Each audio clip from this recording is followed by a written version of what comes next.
All right, so let's check how you did on 4. So I kind of just showed the lining up the vertex form. You see there's no number here. So if we don't see a number, remember that's our invisible 1.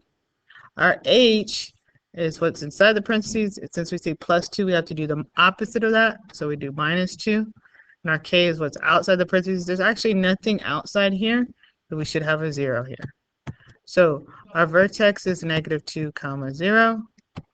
And our axis of symmetry is x equals 0.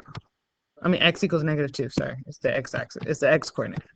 All right, so I go to this -2, 0, which is right here.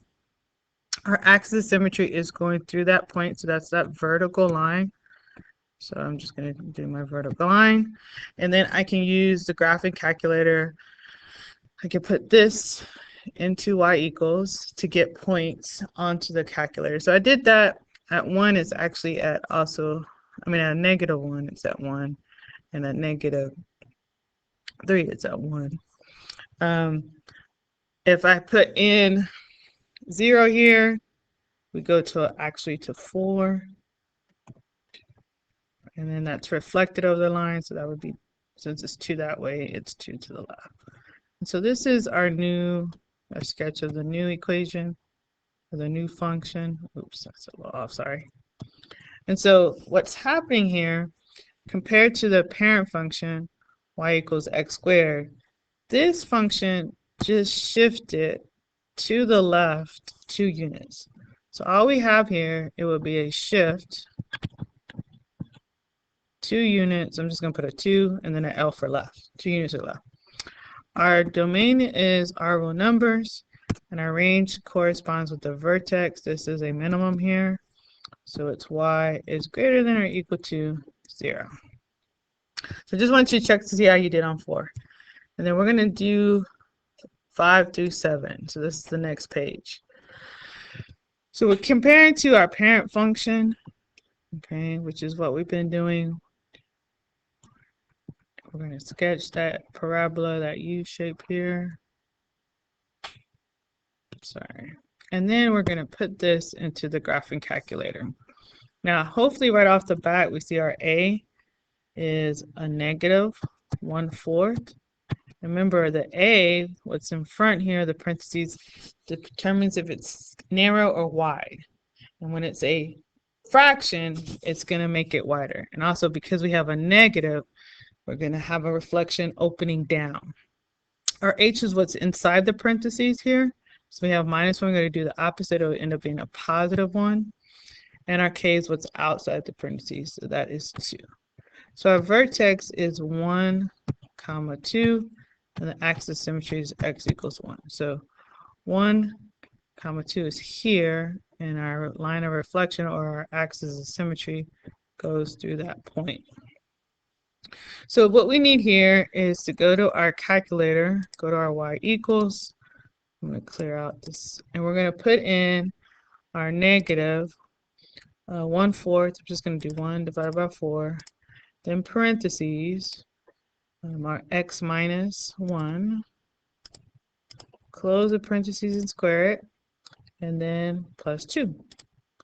We're going to hit graph so we can see that. So we can see that it's getting wider, and we see that it's shifting down. Now, to get some points from our graph, we can go second graph here to get the table. We know our vertex is at 1, 2 right here. There it is. So I know I got some decimals, so I just want the whole numbers to graph. So I know from here we have a 1. If I go one more unit up, and then we have a -2 because it's opening down. So I'm just going to start right there. We had right here, there's our point, and here it is. Make sure I looked at that right. Sorry.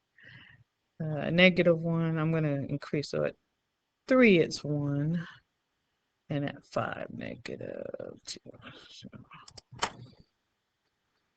1, 2, 3 right here.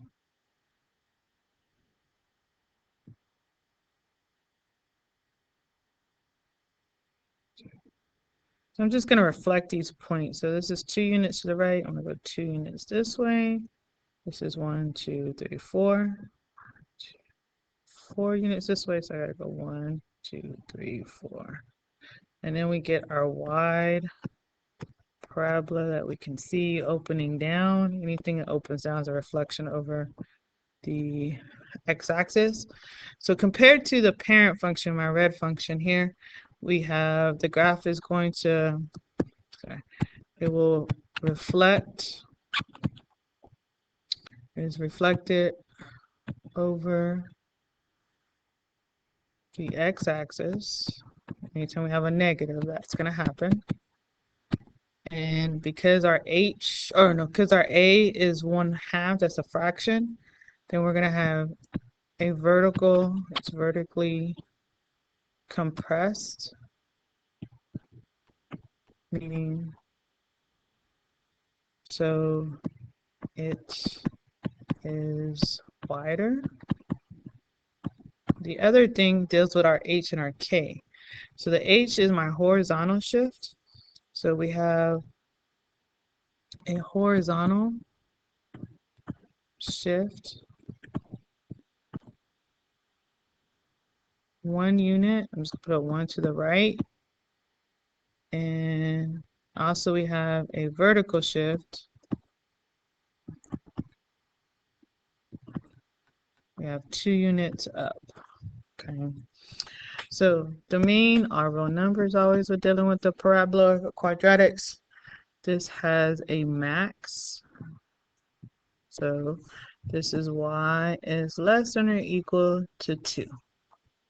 All right. All right, so let's just see if we can go straight to our graph. Okay, pretty much have an idea. I could put the parent function on here there, but we should have an idea that what our parent function is doing each time. Okay, at least. And then hopefully we can see a pattern here. So our a is a -4, h is a +2, and k is 4. That means the vertex is 2, 4. Axis symmetry is x equals 2. So 2, 4 is right there. This is my vertical line of symmetry, axis of symmetry. Oops, I don't know what happened here. Let's minimize that.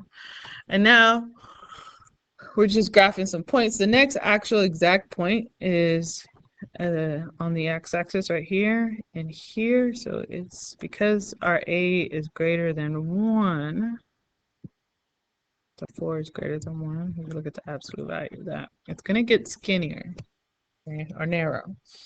So, all right, we have compared to the graph, it is going to reflect over the x-axis. Anytime it opens down, it'll reflect over the x-axis. Okay, we have a vertical stretch. So it is narrower,